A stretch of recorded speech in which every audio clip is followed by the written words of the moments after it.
I've been spending so much time focused on growth after you've had some clean time behind you that I've forgotten what it's like in the beginning and how broke down and desperate you feel. Last weekend, we had a festival that I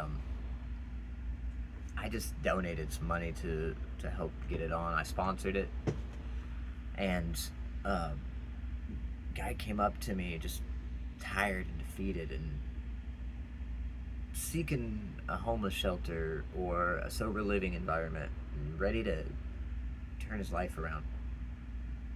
I connected him with some local organizations, and by the end of the festival, the end of that day, we had him lined up and ready to go to a rehab facility across the state.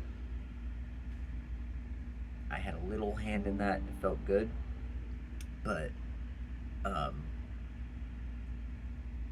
it reminded me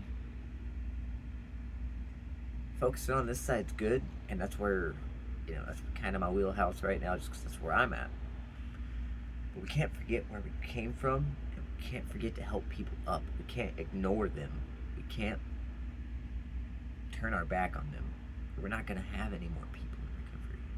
So we got to help pull people up just as much as we got to help keep people growing. But he calls me later that day after he gets checked in, and he's talking about leaving. He's basically getting in his own way. I told him to tough it out another day and call me. Well, he calls me later that evening and says that he's just letting his anger get in his own way, and that he's going to try to tough it out. And I told him, just focus on your growth right now. Any of that anger, any of that other stuff, that's just pent up aggression. You're mad at the world for the situation you're in, but you're in charge of your future. You're in charge of where you're going, so don't get in your own way.